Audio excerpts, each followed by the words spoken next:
आप सभी को सादर नमो बुद्धाय, जय भीम। आज फिर आप लोगों के बीच एक वीडियो लेकर आया हूँ। तो ज़्यादा देर न करते हुए चलिए वीडियो को शुरू करते हैं।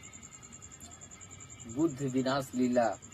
बुद्ध ने अपने धम्म में उन सभी छोटी छोटी जातियों, गरीबों इत्यादि को शामिल कर लिया जिन्हें अछूत कहकर पुरोहित वर्ग ने दूर कर रखा था। भारत में मौर्य काल यानी सम्राट अशोक के समय बौद्ध धर्म का विस्तार ज्यादा हो गया था, जिससे भारतीय पुरोहितों का धंधा गड़बड़ हो गया।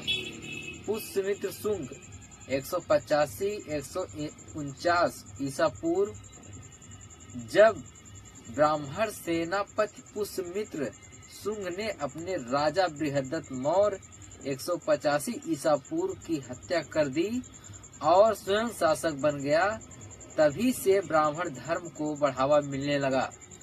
शुंग ने बुद्ध के अनुयायियों को जबरन मारा, उनके विहारों को तोड़ा और ये कहा कि जो भिक्षुओं का सिर लेकर आएगा उसे 100 मुद्रा मिलेगी।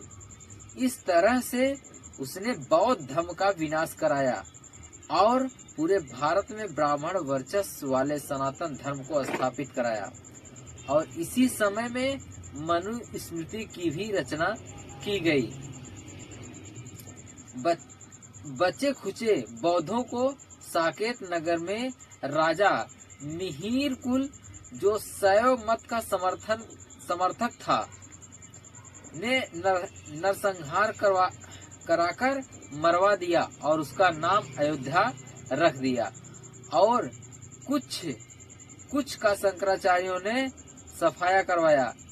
पुरोहितों ने बख्तियार खिलजी को आमंत्रित कर नालंदा विश्वविद्यालय को नष्ट करवा दिया, जहां सबसे अधिक बौद्ध भिक्षु व शोध छात्र रहते थे।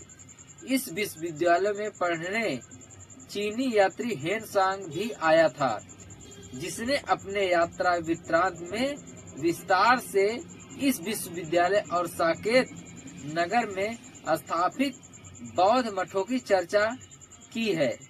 भारत में बढ़ते बौद्ध धर्म के प्रभाव ने ब्राह्मणों के रोजगार और पाखंड पर प्रहार कर दिया तथा इस धर्म ने उन सभी लोगों का सम्मान पूर्वक शामिल किया जिन्हें ब्राह्मणों ने अछूत घोषित कर मनुष्यता की सृष्टि से बाहर कर रखा था।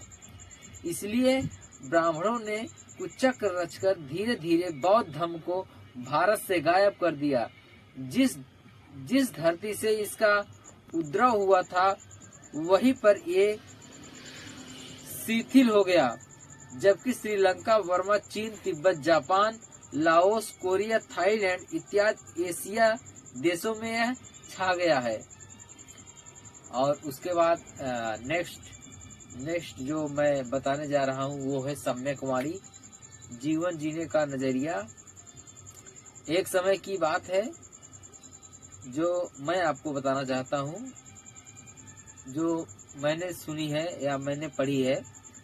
एक अस्पताल के कमरे में 2 बुजुर्ग भर्ती थे। एक उठकर बैठ सकता था परंतु दूसरा उठ नहीं सकता था। जो उठ सकता था उसके पास एक खिड़की थी, वह बाहर खुलती थी। वह बुजुर्ग उठकर बैठता और दूसरे वाले बुजुर्ग को उठ नहीं सकता उसे बाहर के दृश्य का वर्णन करता। सड़क पर दौड़ती हुई गाड़ियां, काम के लिए भागते लोग, वह पास के पार्क के बारे में बताता। कैसे बच्चे खेल रहे हैं, कैसे युवा जोड़े हाथ में हाथ डालकर बैठे हैं, कैसे नौजवान कसरत कर रहे हैं आदि। दूसरा वाला बुजुर्ग आंखें बंद करके अपने बिस्तर पर पड़ा उन दृश्यों का आनंद लेता रहता। वह अस्पताल के सभी डॉक्टर नर्सों से भी बहुत अच्छी बातें करता। ऐसे ही कई माह गुजर गए। एक दिन सुबह की ड्यूटी वाली नर्स आती तो उसने देखा कि वह बुजुर्ग तो उठा ही नहीं है। नर्स ने उसे जगाने की कोशिश की तो पता चला कि वह नींद में ही चल बसा था। आवश्यक कार्यवाही के बाद दूसरे बुजुर्ग का पड़ोस खाली हो चुका था। वह बहुत ही दुखी हुआ। खैर उसने मन ही इच्छा जाहिर की कि उसे पड़ोस के बिस्तर पर शिफ्ट कर दिया जाए। अब बुजुर्ग खिड़की के पास था। उसने सोचा चलो कोशिश करके आज बाहर का दृश्य देखा जाए। काफी प्रयास कर वह दोनों हाथों से कोहिनी का सहारा लेकर उठा और बाहर देखा तो अरे यहाँ तो बाहर दीवार थी ना, कोई सड़क ना ही पार्क ना ही खुली हवा। उसने नर्स को बुलाकर पूछा तो नर्स ने बताया कि यह खिड़की इसी दीवार की तरफ खुलती है। उस बुजुर्ग ने कहा लेकिन वह तो रोज मुझे नए दृश्य का वर्णन करता था। नर्स ने मुस्कुराकर कहा ये उनका जीवन नजरिया था, वे तो जन्म से अंधे थे। इसी सोच के कारण वे पिछले 2-3 सालों से कैंसर जैसी बीमारी से लड़ रहे थे। प्रबुद्ध मित्रों, यही विचार जीवन जीने के जरिया का नाम है। अनगिनत खुशियाँ दूसरों के साथ बांटने में ही हमारी खुशियाँ छिपी हैं। खुशियाँ ज्यादा से ज्यादा शेयर करें, लौटकर खुशियाँ ही मिलेगी। नमो बुद्धाय, भवत सब मंगलम। आप सभी को सदा नमो बुद्धाय, जय भीम।